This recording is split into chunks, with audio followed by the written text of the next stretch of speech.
Hey guys, Brockshot here. Picking back up where we left off, the Holy Bible, King James Version, the fourth book of Moses called Numbers, chapter 5. And the Lord spake unto Moses, saying, Command the children of Israel that they put out of the camp every leper and every one that hath an issue, and whosoever is defiled by the dead. Both male and female shall ye put out without the camp, shall ye put them, that they defile not their camps in the midst whereof I dwell. And the children of Israel did so, and put them out without the camp, as the Lord spake unto Moses, so did the children of Israel. And the Lord spake unto Moses, saying, Speak unto the children of Israel, when a man or woman shall commit any sin that men commit, to do a trespass against the Lord, and that person be guilty. Then they shall confess their sin which they have done, and he shall recompense his trespass with the principal thereof, and add unto it at the fifth part thereof, and give it unto him against whom he hath trespassed.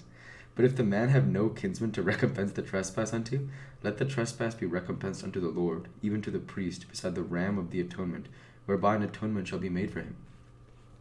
And every offering of all the holy things of the children of Israel, which they bring unto the priest, shall be his. And every man's hallowed thing shall be his. Whatsoever any man giveth the priest, it shall be his. And the Lord spake unto Moses, saying, Speak unto the children of Israel, and say unto them, If any man's wife go aside and commit a trespass against him, and a man lie with her carnally, and it be hid from the eyes of her husband, and be kept close, and she be defiled, and there be no witness against her, neither she be taken with the manner. And the spirit of jealousy come upon him, and he be jealous of his wife, and she be defiled. Or if the spirit of jealousy come upon him, and he be jealous of his wife, and she be not defiled. And then shall the man bring his wife unto the priest, and he shall bring her offering for her, the 10th part of an ephah of barley meal. He shall pour no oil upon it, nor put frankincense thereon, for it is an offering of jealousy, an offering of memorial, bringing iniquity to remembrance. And the priest shall bring her near, and set her before the Lord. And the priest shall take holy water in an earthen vessel, and of the dust that is in the floor of the tabernacle the priest shall take, and put it into the water. And the priest shall set the woman before the Lord, and uncover the woman's head, and put the offering of memorial in her hands, which is the jealousy offering. And the priest shall have in his hand the bitter water that causeth the curse. And the priest shall charge her by an oath, and say unto the woman, If no man have lain with thee, and if thou hast not gone aside to uncleanness with another instead of thy husband, be thou free from this bitter water that causeth the curse. But if thou hast gone aside to another instead of thy husband, and if thou be defiled, and some man have lain with thee beside thine husband, then the priest shall charge the woman with an oath of cursing. And the priest shall say unto the woman, The Lord make thee a curse, and an oath among thy people, when the Lord doth make thy thigh to rot, and thy belly to swell.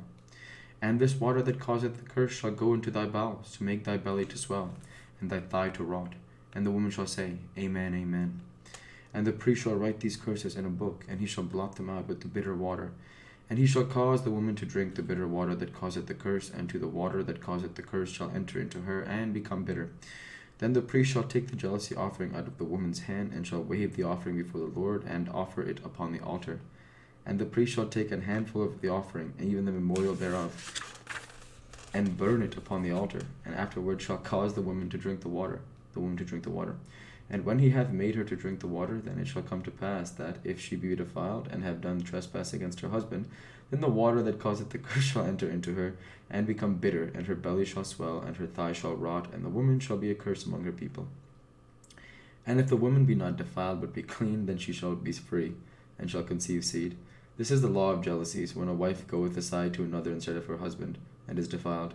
Or when the spirit of jealousy cometh upon him, and he be jealous over his wife, and shall set the woman before the Lord, and the priest shall execute upon her all this law. Then shall the man be guiltless from iniquity, and the woman shall bear her iniquity.